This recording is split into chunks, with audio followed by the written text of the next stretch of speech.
میں نے وہیں باغ حویلی میں اپنے سارے کزنز کی دعوت کی، ہر سال کرتا ہوں، ان کو ہدیہ بھی دینے کی کوشش. خواتین کا ایک طرف ہوتا ہے، مرد ایک طرف ہوتے ہیں، کھانا وغیرہ آم وغیرہ سارا کچھ. تو جتنی بھی وہ آئیں، خواتین آئیں، مرد آئے، سارے حضرات. ایک صاحب ناراض ہو گئے اس میں سے، اس نے کہ جی آپ کے فلاں بندے نے مجھے یہ بات کہہ دی، اور چلے گئے. میں جب فارغ ہوا وہاں دعوت سے، رات کو تقریباً 11 بجے، 10 بجے کے بعد، 10:30 بجے، 11 بجے کے قریب میں نے اس کے دروازے پہ گیا. میں نے اس کا دروازہ کھٹکھٹایا، پسینہ پسینہ سارا نظام سمیٹے.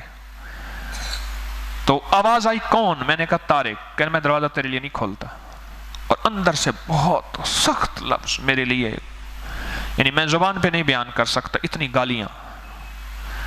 خیر اس کی بیوی نے دروازہ کھولا، کہنے لگے آئیں بھائی جان آپ آئیں. میں اندر گیا تو بس اس نے چڑھائی کی، یعنی تھپڑ مارنے کے قریب ہو گیا. تو بیوی نے بچا لیا کہ تیرے بندے نے مجھے یہ بات کہی، آئندہ اگر میری بیوی گئی تو میں بیوی کو طلاق دے دوں گا اور یہ کر دوں گا. میں خاموشی سے سنتا رہا. میں نے کہا آپ کو غلط فہمی ہوئی ہے، اس نے ایسا آپ کو نہیں کہا اور نہیں کہا.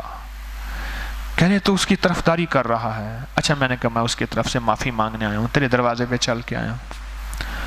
اس نے مجھے معاف نہیں کیا. میں بہت دیر تک اس سے معذرت کرتا رہا. اس نے مجھے کوئی معاف نہیں کیا، اور مجھے کہنے لگا کہ اب موقع ہے، میں تجھے ذلیل کروں گا، تجھے گالیاں دوں گا. میں نے کہا دے لے.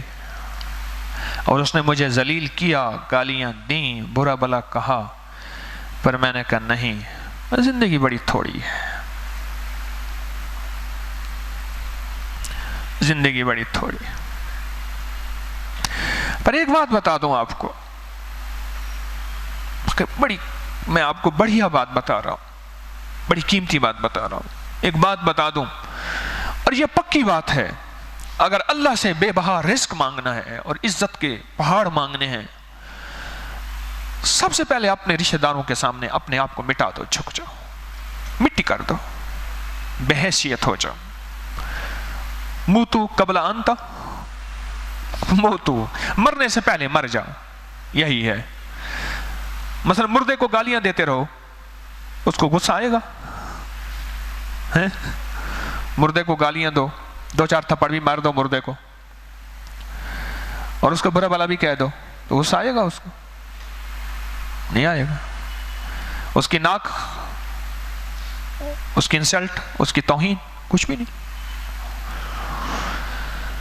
نفس نفسی کی اس دور میں اپنے آپ کو بچا کے چلنا ہے. اور اپنی نسلوں کے لیے سچ بتاؤں، جو صلہ رحمی کرتا ہے اس کی نسلوں کے لیے رب باغ و بہار کے، راحت و رحمت کے، عزت و عافیت کے، رزق اور عطا کے دروازے کھول دیتا ہے.